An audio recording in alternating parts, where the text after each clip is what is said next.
2 साल पहले मैंने अपनी जॉब छोड़ दी। मैंने बोला फक ऑफ, ऐसे लैपटॉप सरका दिया बॉस के सामने, मतलब मुझे नहीं करनी तुम्हारी गुलाम।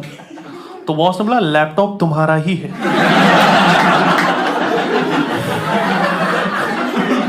तो बोला आर यू श्योर तुम जॉब छोड़ना चाहते हो? मैंने बोला हाँ, पूरे ऑफिस अप्रेजल मिल गया और मैं वहीं का वहीं। तो बोल रहे कि तुमको नहीं निकाल रहे हैं, यही तुम्हारा अप्रेजल। एक तो तुम रूड बहुत हो, तुम अपनी जूनियर से ढंग से बात नहीं करते। मैंने बोला ऐसा तो है नहीं, जूनियर्स हमेशा बोलते हैं hello Ravi sir, good morning Ravi sir.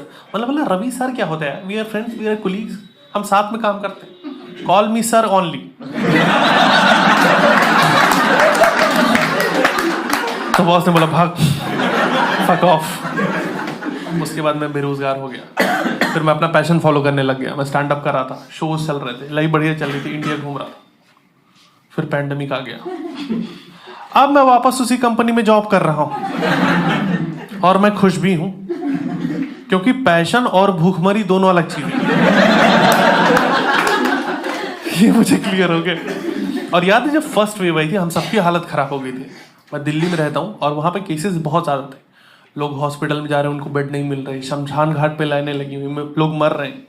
मेरी फट गई। मैंने बोला यूपी चलते हैं, गांव चलते हैं, वहां केसेस कम है। और मैं यूपी चला गया और वहां जाके पता चला कि वहां कोरोना है ही नहीं, क्योंकि वहां लोग मान ही नहीं रहे कि ऐसी कोई चीज मार्केट में आई हुई। वहां भूत प्रेत को ज्यादा मानते हैं। मेरे गांव में कोरोना माता का मेला लगा हुआ है। वहां लोग जलेबियां खरीद के ले जा रहा आधा किलो। वहां कोई मास्क नहीं लगा रहा। वहां तुम मास्क लगा लो, तुमको गिल्ट फील में कुछ गलत तो नहीं कर रहा। और जिसको कोविड है वो तो लगा ही नहीं, ही लगा तो हो बहनचो, अब क्यों लगाना है?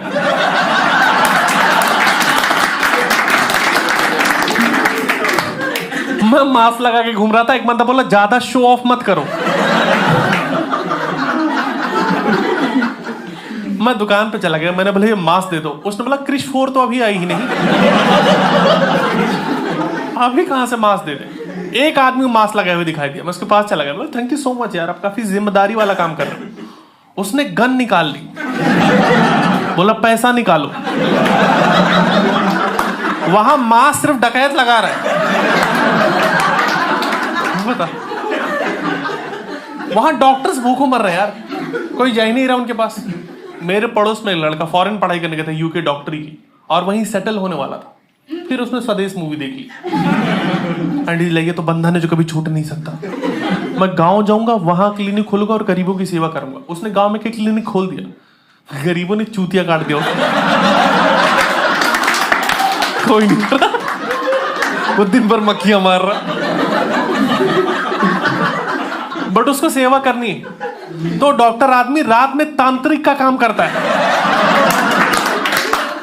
वो लोगों का कोरोना उतार रहा है।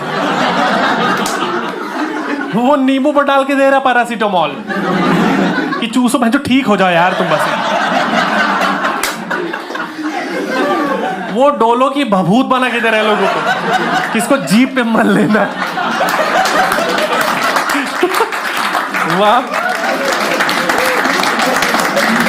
वहां अलग माहौल है। मैं अपनी तरफ से एफर्ट मार रहा हूं। मैं दुकानों में जाकर 1 हैंड डिस्टेंस पे खड़ा हो जा रहा हूं। लोग पीछे से धक्का दे रहे कि काहे टाइम पास कर रहा है, जगह तो खाली है। वहां बेचारे वैक्सीन वाले अभी भी घूम रहे कि पोलियो की तो लगवा लो यार। कुछ लोग पढ़े लिखे हैं, जैसे एक अंकल मास्क लगा के घूम रहे थे, नाक पे मुंह खुला हुआ था उनका। मैंने बोला चाचा ये क्या बकचोदी? तो बोला बेटा देखो ऐसा कि 12 तक हमने साइंस पढ़ी हुई है और उसमें हमें बताया गया था कि मुंह से हम कार्बन डाइऑक्साइड निकालते हैं और जहां से ऑक्सीजन लेते हैं वो छेद तो बंद है ना, भाग जाए यहां से। मैं घर चला गया, मैं बहस नहीं करता इनसे। मैंने घर पे बोला, मम्मी को बोला कि मम्मी ऐसा कि दिल्ली से आ रहा हूँ, 10 दिन के लिए क्वारंटीन रहूँ क्योंकि केसेस बहुत ज्यादा है वहां पे, थोड़ा संभाल के रहना है, हम लोग को डिस्टेंस बनाना है, खाना वाना आप ऐसे नीचे सरका के देना। मम्मी बोली ठीक है। 5 मिनट के अंदर मम्मी चाय लगे मेरी छाती पे रख दी कि पियो बेटा कुछ नहीं होता। पापा समोसा ले खड़े हुए, खाओ ना बेटा खाओ ना। मैंने बोला समोसा इतनी जल्दी कैसे बना दिया? बोले बनाए कहाँ हो? तो दुकान से लेके आ रहे। भीड़ लगी थी, धक्का मुक्की से होके आ रहे हैं। यही सब तो नहीं करना है यार। और मैं इसी बता रहा हूँ कि देखो, हम लोग लाइफ में पढ़ाई लिखाई करके आगे बढ़ चुके हैं, अकेला हमको रहना अच्छा लगने लगा है, ठीक है। पर कोविड की वजह से हमको क्या करें, माँ बाप बोले कि बेटा आ जाओ।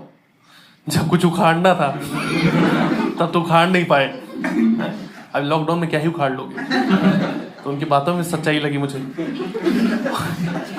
जिन लोगों के तो कुछ दिनों पहले शादी हो गई, वो तो लॉकडाउन मना रहे हैं, पर हमारे जैसे लोग फंसे हुए हैं। और मैं बता रहा हूँ, काफी दिन बाद जब तुम माँ बाप के साथ रहना शुरू करते हो तो कुछ कंसेप्ट तुम्हें क्लियर होते हैं। तुम्हें उनके बारे में और उन्हें तुम्हारे बारे में कुछ चीजें पता चलने लगती हैं कि इतने भी बढ़िया लोग नहीं हैं।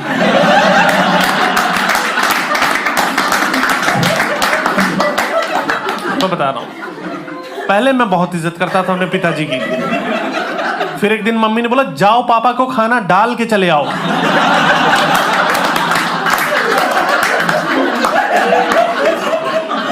ये हालत है। बहुत इज्जत करता था मैं उनकी।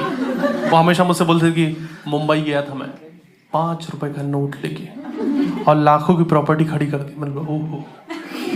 पीछे से मम्मी चिल्ला रही है, और जो मेरे बाप से कर्जा लिया था तुमने वो तो अभी तक नहीं मिले। ये हालत है इनकी। 2 बार के बाद इनको चाय नहीं दे रही यार मम्मी। पापा चाय भी ऐसे ही मांगते कि दूध तो नहीं होगा ना घर पे। चलो ठीक है, फिर मैं न्यूज देख लेता हूं। और ये न्यूज देख रहे हैं, ये दिन भर न्यूज देख रहे हैं।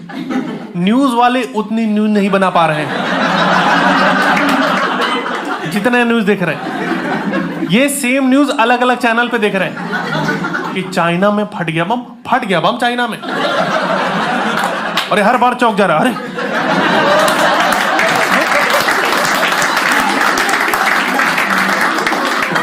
पापा इतना न्यूज देख लिया, उनको लगता है इंडिया ने कर लिया है चाइना पे कब्जा। एक दिन मुझसे बोल रहे थे, हम इनको अपने देश में मोमोज क्यों बेचने दे रहे हैं।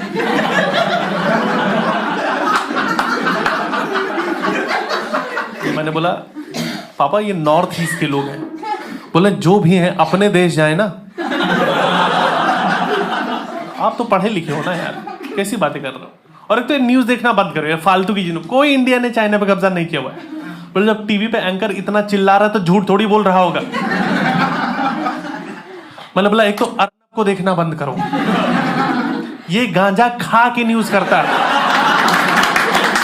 ये फूंक भी नहीं रहा, ये प्रॉपर पकौड़ियां तली जा रही और उसको खा के चला जा रहा है न्यूज करने। और वहां पर भी इसको कम पड़ जा रहा है तो वहीं चिल्लाने लग रहा है, मुझे ड्रग्स दो, मुझे ड्रग्स दो। देखो ये मेरा पर्सपेक्टिव था पापा को लेकर। अब पापा भी मुझे देख ही रहे ना, तो उनको भी लग रहा है कि इस नल्ले को प्रॉपर्टी देने वाला था मैं, तो बेकार है यार। 12 के बाद पहाड़ा नहीं आता इसको। अभी बाएं हाथ से लिखता है, 15 साल से कब्ज है इसको। कल दही के साथ मोमोज पेल गया था मेयोनीज समझ कर। दिन भर पड़ा रहता है, नाभि में से रुई निकालता रहता है। इसमें चौंकने वाली कोई बात नहीं, सबकी नाभि से रुई निकलता है। बस मेरा स्टार्टअप का प्लान, मैं उसका तकिया बनाऊं। मैं कपास की खेती करूंगा और शार्क टैंक में चला जाऊंगा मैं कि 0% इन्वेस्टमेंट 100% इक्विटी। ये तो सीखा इतने दिनों। बट देखो ऐसी बात नहीं कि मैंने इज्जत कमाई नहीं, बस इन लोगों ने देखी नहीं। जैसे कहा मैं स्टैंड अप कॉमेडियन प्रोफेशनल, ऐसे नहीं जो भी आए, मुझे काम मिल रहा है। कल मैं गया था किटी पार्टी में परफॉर्म करने, तो 1200 रुपये उन्होंने ऐसे से करके दिए।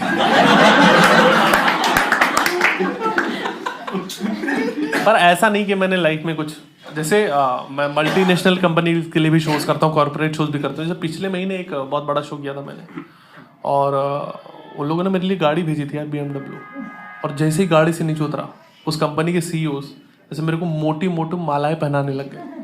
तो एक बार तो मुझे लगा कि बलि अभी भी दे रहे हैं क्या इंडिया में। ये तो बैन हो गया था यार। फिर उन्होंने मुझे अंदर ले जाके एक पैनल में बिठा दिया जहां उनकी कंपनी के लोग थे और वहां उनकी प्रेजेंटेशन चल रही थी।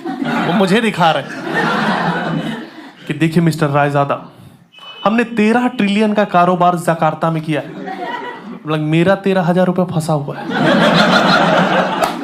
फिर थोड़ी देर में मेरे बारे में मुझे प्रेजेंटेशन देने लग गए कि आपका नाम रवि गुप्ता है और आपका जन्म वाराणसी में हुआ है।